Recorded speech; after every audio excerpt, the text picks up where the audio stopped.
C'est maintenant, juste maintenant. Tout à l'heure, ce sera différent.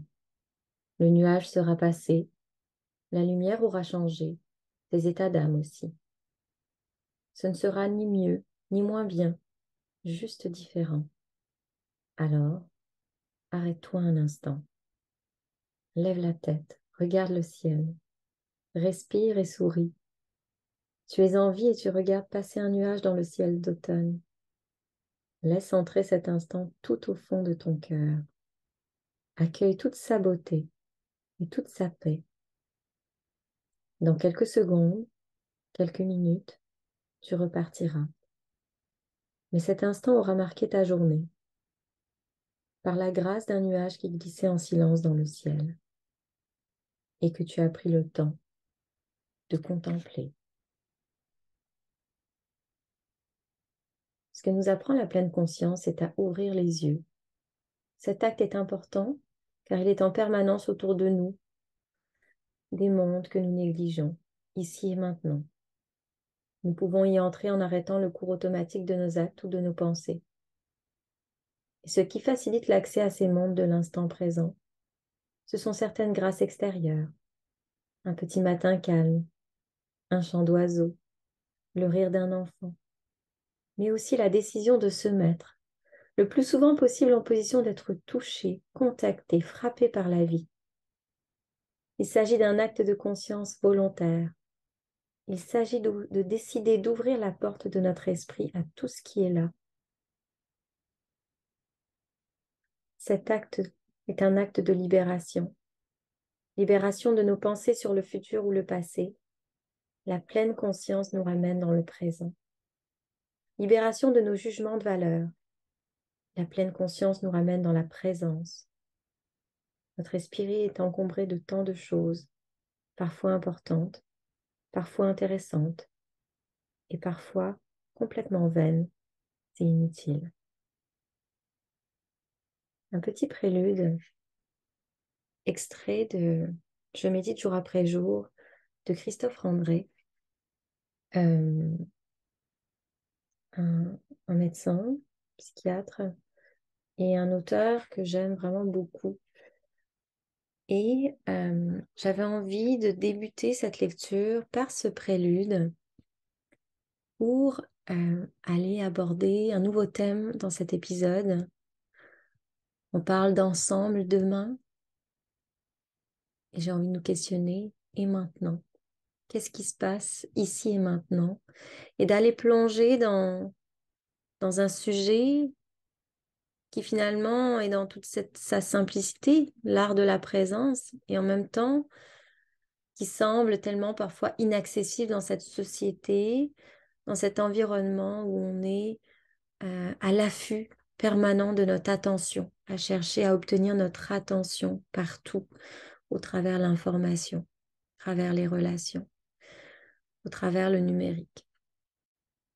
Alors, bienvenue dans cet épisode où je vais y aller très spontanément pour parler de la présence et d'à quel point cette présence-là peut justement nous amener à cultiver ce qui est présent pour nous, à cultiver ce qui est à l'intérieur de nous, ce qui est autour de nous et finalement à nourrir nos demain en nourrissant nos aujourd'hui. Alors, la présence, qu'est-ce que c'est déjà pour commencer? Euh, Dans sa définition première, on va parler de présence comme un état d'être là ou d'exister physiquement. Donc, dans ce sens-là, la présence va vraiment être d'être présent physiquement, d'être présent dans un lieu, dans un espace, dans une situation donnée. Donc, on parle de présence dans une salle, dans un jardin, de présence devant quelqu'un. Donc, c'est vraiment physiquement, la présence physiquement ancrée. Après ça, il y a la présence en lien avec justement l'attention et la conscience de ce qui se passe dans le moment présent, dans l'instant. Donc cet état-là d'être pleinement attentif et conscient de ce qui se passe dans notre moment présent, euh, en ressentant les pensées arriver, les préoccupations, mais en choisissant de revenir à chaque fois dans l'instant, puis dans l'expérience de l'instant. Donc, ça va souvent être associé justement à la pleine conscience, à ce qu'on appelle la présence attentive. Quand on parle de présence, on va aussi parler de présence dans un sens de l'effet qu'on peut avoir sur quelqu'un, de l'influence qu'on peut avoir sur quelqu'un ou sur quelque chose. Donc vraiment par notre posture, notre présence, comment est-ce qu'on peut agir comme leader ou comme exemple de par le charisme, la profondeur, la posture de cette présence-là. Donc, on voit que la présence, comment elle est définie vraiment dans le dictionnaire, c'est vraiment d'être là physiquement, d'être là au niveau de notre attention, notre esprit, d'être présent aussi comme un pilier finalement, un pilier d'influence, un exemple. Donc, la présence, c'est défini comme ça. Donc, à la fois d'être là physiquement, la conscience et l'attention qu'on porte au moment présent, puis l'effet, l'influence qu'on peut avoir sur certaines choses. Et finalement, la présence dans ce qui est défini plus récemment, notamment en lien avec la pleine conscience, la notion de présence attentive, c'est le fait de porter une attention consciente à nos actions. Et c'est important d'aller voir que tout comme les grandes notions qu'on peut aborder, l'amour, la joie, la liberté, la présence, est quelque chose qu'on peut tenter de définir par la narration, le définir comme concept, mais c'est vraiment quelque chose qui se vit, qui s'expérimente, plus que quelque chose qui va se définir. Donc, on peut parler de présence, on peut tenter de la définir, mais c'est dans l'expérience qu'on va aller ressentir vraiment ce que ça veut dire. Puis là, il y a un aspect important de la présence, c'est que on va pas, pour parfois avoir cette tendance à vouloir être présent tout le temps, à être un peu dans cette performance de la présence face à justement cette attention qui est constamment capturée et de laquelle on veut se dégager parfois, mais il est important de noter que la présence reste un état éphémère qui se cultive justement instant après instant. Parce que finalement, d'être présent, c'est pas simplement d'être présent physiquement, et c'est pas non plus de ne plus avoir de pensée, de ne plus être préoccupé, mais c'est vraiment d'être capable de s'observer et d'aller d'instant en instant, d'aller capter ces moments de dérive attentionnelle, de plongeon dans nos pensées pour choisir intentionnellement de revenir à ce qui est là.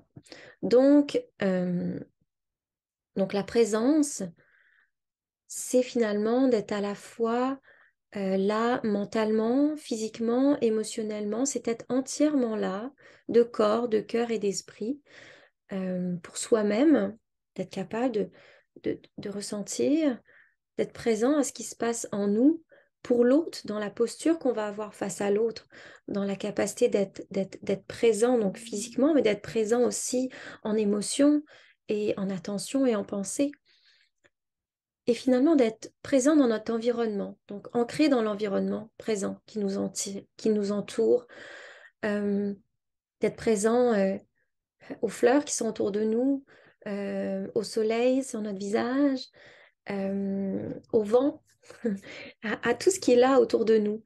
Et donc, la présence, c'est finalement être là et partir et revenir continuellement, intentionnellement. Et la présence, finalement, c'est quelque chose qui nous rend vivants, ce qui nous rend vivants. Puis si on s'en va dans la pleine conscience, la présence attentive, euh, dans la pleine conscience, dans sa définition plus puriste, la pleine conscience va vraiment d'abord commencer par le souffle, notre respiration qui est vraiment euh, notre élan de vie. On arrive, comme dit Christophe André, avec notre premier souffle, puis on s'éteint avec notre dernier souffle. Donc, le souffle est ce qui vient nous rendre nous rendre vivants. Et donc la présence et ce retour à cette présence-là, de revenir à chaque fois qu'on se sent attrapé dans notre souffle, dans notre respiration, eh bien ça nous rend vivants. Ça nous rend vivants parce que ça nous fait vivre, hein, la respiration, mais ça nous rend vivants aussi dans ce qu'on est capable de capter de l'instant, d'être pleinement là, d'être pleinement dans le ressenti. Donc, la présence, c'est pas quelque chose qui se vit, qui se définit intellectuellement, qui se vit intellectuellement, mais c'est quelque chose qui se ressent. C'est quelque chose qui vient se ressentir. Et puis dans la présence, donc je parlais qu'il y a la présence à soi, donc la capacité d'être là, d'être conscient de notre souffle, d'être conscient de ce qui se passe dans notre corps, des sensations corporelles qui sont là pour nous et qui vont finalement être une façon aussi de connecter à nos émotions, à ce qui est présent pour nous en termes d'émotions. Et par cette présence à soi, on crée une ouverture, on, on acquiert une connaissance aussi plus accrue de qui on est, de ce qu'on ressent, de ce qui nous fait vibrer, de ce qui compte aussi pour nous, de ce qui nous fait peur, de ce qui nous met en joie. On vient aller créer un ancrage dans cette présence à soi. Et puis cette présence à soi, ce qu'elle va nous permettre aussi, comme dans un effet domino, c'est d'être dans une plus grande présence aux autres. Et la présence aux autres, c'est pas uniquement d'être là physiquement, mais vraiment d'être là tout entier. Je le mentionnais tantôt, d'être là vraiment de cœur, de corps et d'esprit, donc d'être là physiquement, d'avoir l'attention portée vers l'autre, de prendre le temps de le regarder, de l'écouter, de, d'être pleinement là à ce qu'il est en train de vivre sans chercher à répondre à quelque chose, euh, sans non plus être là à penser à l'instant d'après ou à ruminer l'instant d'avant, mais vraiment de se dédier à quelqu'un, d'être entièrement disponible à l'autre. Et on le voit notamment, en tout cas moi c'est vraiment ce que je constatais quand je suis devenue maman. Puis j'en parlais avec Hicham, mon mari, il y a quelques semaines. Puis on se promenait, puis on se promenait avec les enfants. Puis je remarquais à quel point, comparativement euh, ben, à ma vingtaine, où on dirait que j'étais pas capable d'être présente à mon environnement. Je les voyais pas, les fleurs, je les voyais pas, les papillons. Puis là, je constatais justement que j'avais été en capacité avec les enfants de remarquer que euh, dans le parc où on marchait, euh, l'herbe n'avait pas été coupée, alors il y avait les fleurs qui poussaient. Et puis, il y avait des petits papillons bleus-violets qui virevoltaient avec des plus grands papillons blancs. Et d'être capable d'être présent à ce qui se passe et la maternité, la parentalité, la présence des enfants m'ont permis de me connecter à cette présence-là. Puis je pense que les enfants sont vraiment un bel ancrage dans le moment présent parce que eux vivent entièrement dans le moment présent. Ils s'imprègnent du moment présent. Le passé compte pas vraiment, puis le futur est pas encore arrivé, fait qu'eux, ils sont dans la joie du moment présent, dans l'observation du moment présent. Puis je pense que ils ont beaucoup de choses à nous apprendre, cette sagesse-là, d'être là, d'être entièrement là, d'être entièrement disponible, même dans leur jeu, quand ils entrent dans un jeu, dans un jeu libre, on les voit pleinement attentifs dans cette présence, attentifs dans cette joie de savourer chaque instant. Et ils ont aussi cette capacité, les enfants, euh, à les capter quand on n'est pas présent. Et ils vont aller à la recherche de cette présence. Donc, je le vois tout de suite. Parfois, je passe ma journée, il se passe des choses, j'ai des préoccupations, ou je suis sur un projet qui me tient à cœur, alors créativement, ça brasse beaucoup et donc euh, je soigne mes transitions avant d'aller en contact avec les enfants. Ils sont tout petits, hein, au moment où j'enregistre ce podcast, ils ont 3 ans et demi et presque 1 an et demi. Et alors que moi, j'ai l'impression, quand je vais les rejoindre, que j'ai atteint cet état de présence dans leur attitude face à moi ou dans les mots pour mon 3 ans et demi. Je comprends que finalement, je ne suis pas nécessairement totalement présente à eux. Et puis ça me ramène, justement. Je m'en vais, puis parfois c'est mes enfants qui me ramènent. Puis petit à petit, je ressens à quel point ben, je suis capable de me ramener moi-même. Donc, les enfants ont cette capacité à la fois d'être présents, eux, dans l'instant, mais de nous ramener dans la présence, cette présence qui va euh, nous permettre de connecter dans la réalité, de créer un réel lien, d'être réellement dans le jeu avec nos enfants, d'être dans cette joie de l'instant, dans cette magie de l'instant, ou parfois dans cette souffrance de l'instant. Nos enfants aussi, même dans les moments plus difficiles pour eux, ils vont être pleinement là dans leurs émotions, ils vont les vivre dans l'instant, ça, ils vont être là, ils vont les vivre, les accueillir, les libérer.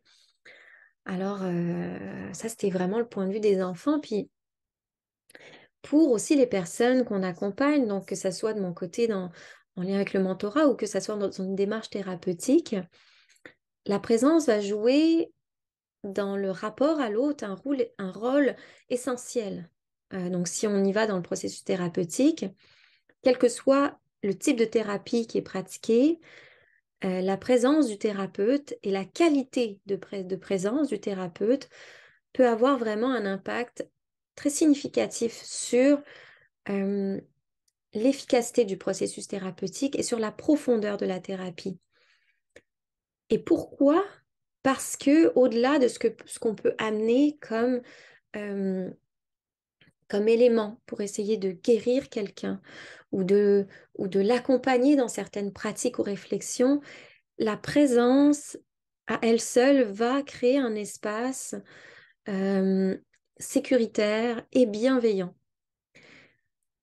Et ça, ce que ça permet, c'est que ça permet d'ouvrir un dialogue, de créer une ouverture chez le client, le patient, qui va se sentir écouté, qui va se sentir accepté, qui va sentir qu'il n'est pas dans un espace de jugement et qu'il peut, en toute sécurité, aller exprimer, explorer ce qu'il est en train de vivre, ses émotions, ses problèmes, les solutions qui adviennent. Puis ça vient forger la relation thérapeutique, puis ça la rend solide, puis ça ouvre une confiance qui va faire que ça va renforcer la connexion émotionnelle entre le thérapeute et le patient, et ça va faciliter l'exploration de sentiments plus difficiles, d'émotions plus difficiles, de problèmes, de traumatismes. Et ça va avoir une vertu accompagnatrice finalement, en dehors même de ce qui peut être apporté comme outil. Et d'un point de vue du thérapeute, quand il est dans cet état de présence, qu'il offre sa présence, ben, il entre justement dans cette présence attentive qui implique qu'il est dans une écoute. Une écoute, il est pleinement là en fait dans son écoute. Et il est pleinement présent aussi et empathique face aux expériences et aux émotions que peut vivre la personne qui est en face de lui. Donc, il peut accueillir, écouter et accueillir son client dans ce qu'il est en train de vivre sans être dans le jugement, mais vraiment dans une pleine empathie. Puis en étant dans cette présence-là aussi, il est capable de voir venir certaines choses, d'aller détecter certaines émotions qui sont là dans le non-verbal. On va souvent entendre des thérapeutes qui vont parler de leurs patients, puis qui vont dire euh, que, euh, que la personne va aller exprimer quelque chose, mais qu'il le sente dans sa posture ou dans son non-verbal, qu'il y a quelque chose en fait qui est là, qu'il y a quelque chose qui est dit, mais qu'il y a une autre émotion dans la façon de l'exprimer, qui est peut-être en train de se vivre et qui va être en mesure justement de guider cette personne-là à aller exprimer, à aller révéler ce qu'elle a besoin d'aller révéler. Donc, ça crée vraiment euh, une connexion très profonde entre les deux personnes et un rapport à l'autre qui entre dans une résonance finalement émotionnelle. Donc voilà, donc c'est vraiment précieux, puis c'est vraiment une compétence clé à cultiver pour les thérapeutes. Puis, puis finalement, dans une relation de mentorat, c'est la même chose qui se passe et que je constate aussi vraiment beaucoup avec les personnes que j'accompagne dans le cadre de projets, surtout de projets justement qui vont aller euh, questionner le statu quo, défier un petit peu la norme qui est établie, déconstruire la norme établie, c'est que la présence à l'autre, cette pleine présence qui est offerte dans le regard, dans la posture, dans, dans, dans, dans tout ce qui est, dans toute l'énergie finalement qui est donnée à l'autre dans l'écoute, va aller favoriser le processus de mentorat et donc l'expérience de la présence et de ce don de la présence et de cette qualité de présence va aller porter la personne, les personnes que j'accompagne vers justement la prise de conscience, mais aussi la mise en action de leur projet. Donc, ça favorise ce climat de sécurité d'aller expérimenter, d'aller explorer, parce qu'on est vraiment beaucoup dans l'exploration, et d'aller mettre en action, d'aller porter des actions, d'aller faire des petits pas. Donc, d'être pleinement là, au travers la posture, le regard, permet de prendre soin de l'autre et finalement de créer des relations qui vont être plus profondes. Et puis, j'en parle dans le premier épisode, mais vraiment d'aller créer des liens sécuritaires, des liens qui favorisent la confiance, et puis finalement qui vont aller favoriser l'entraide, la solidarité et cette régénération sociale, cette mise en action individuelle et collective. Et donc, on en vient à cette présence au monde, la présence à notre environnement, la présence au monde autour de nous, d'aller apprécier les moments qu'on est en train de vivre et même si on ne les apprécie pas parce qu'il y a des moments plus douloureux, de les vivre et de voir ce qui se passe parce qu'en les vivant, on les accueille et puis en les accueillant, ces moments de souffrance qu'on peut vivre, ben, on les libère aussi. Donc, prendre soin de cultiver cette présence au monde, c'est prendre le temps de contempler ce qui est autour de nous, d'apprendre à l'aimer, de l'accueillir, de saisir et d'en prendre soin. Donc la présence au monde, la présence au vivant, ce que ça permet aussi, c'est d'aller créer ce lien avec le vivant, d'aller créer ce lien avec ce qu'on appelle aujourd'hui la nature, d'aller créer ce lien avec ce qui est autour de nous et qui nous donne envie par l'amour qu'on va lui porter, par l'empathie qu'on va développer au travers de ce lien, à vouloir en prendre soin. Puis ça, c'est précieux collectivement pour aller nourrir demain. Quand je parlais de à quel point aujourd'hui, d'être dans la présence aujourd'hui, va aller nourrir nos demain et les actions qu'on va porter dans notre demain, ben, c'est vraiment ça. Donc la présence à soi, la présence aux autres et la présence au monde ont vraiment un impact significatif sur la régénération sociale en favorisant des relations, des liens qui sont profonds, une empathie, une compréhension mutuelle, une coopération aussi qui va être ouverte, qui va être constructive. Et c'est ça parce qu'en étant pleinement présent à soi-même, ben, ça nous permet de développer plus de compassion envers nous-mêmes, de bienveillance envers nous-mêmes, mais aussi d'empathie, de compassion envers autrui. Quand on est capable de ressentir et d'être présent à nos propres émotions, de les comprendre, de les vivre, eh ben, on est plus en mesure de connecter émotionnellement avec les autres, puis de saisir leurs besoins, ce qu'ils sont en train de vivre, puis d'aller entrer en lien avec eux, mais pas selon ce dont nous, on a besoin, mais selon le ressenti de l'autre, la perspective de l'autre, d'aller vraiment répondre aux besoins de l'autre, d'aller vraiment vers l'autre. Ça nous amène aussi, pourquoi c'est précieux pour le lien, puis pour la régénération sociale, c'est que ça permet aussi de changer notre dynamique de communication, d'améliorer la communication, d'aller dans une communication consciente et courageuse. Donc, ça facilite justement la clarté dans la communication, l'ouverture, la curiosité, l'empathie.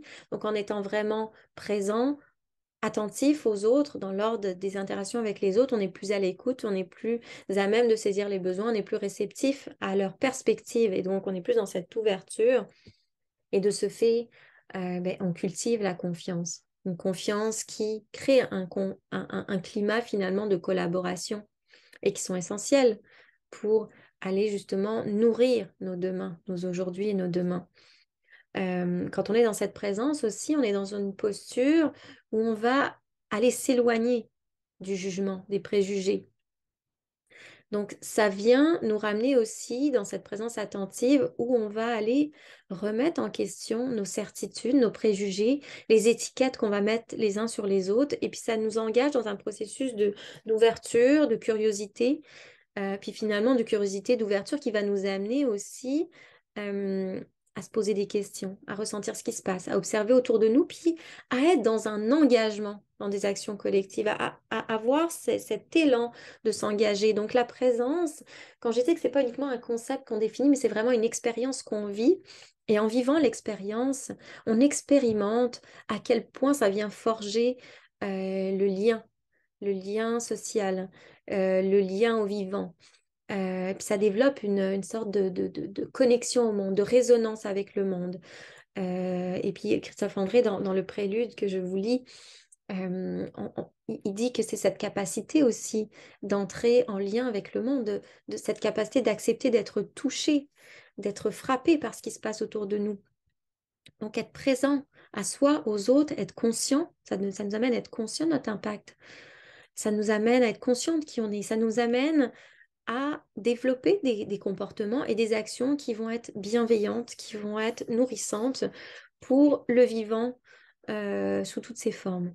Donc c'est vraiment un facteur essentiel. Il y a énormément de recherches scientifiques qui vont appuyer les bienfaits de la présence à soi, aux autres et au monde sur justement l'impact que ça peut avoir sur plus grand que nous. Donc tout ce qui est en lien avec la pleine conscience, qui est un domaine de recherche qui est en plein essor en ce moment, et justement qui va aller amener les bienfaits dans la recherche de la pleine conscience, la présence attentive sur la santé physique, la santé mentale, le bien-être émotionnel, les relations, notamment avec justement les études menées par John Kabat-Zinn.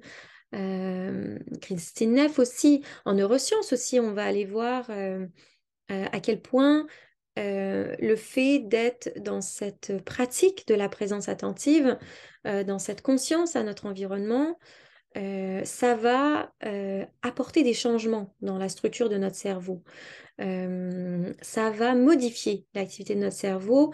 Donc, on verra par exemple, on en parle dans le cerveau du bonheur, mais que on est capable, par cette présence-là à soi, par la présence à nos émotions, par le fait de s'imprégner, de cultiver nos émotions, d'aller changer la structure pour que, au lieu de naturellement que notre cerveau, dans son élan naturel, d'aller se focuser sur le négatif, ben, dans un élan naturel, d'aller retrouver la beauté du monde, la joie qui se trouve en nous, ce qui est beau autour de nous. En psychologie sociale aussi, il y a des études qui démontrent que cette présence attentive peut améliorer les relations, réduire les préjugés et donc être plus dans une dynamique d'inclusion, d'ouverture à la diversité. Au niveau comportemental, on voit qu'en sciences comportementales, ce qui ressort en fait, c'est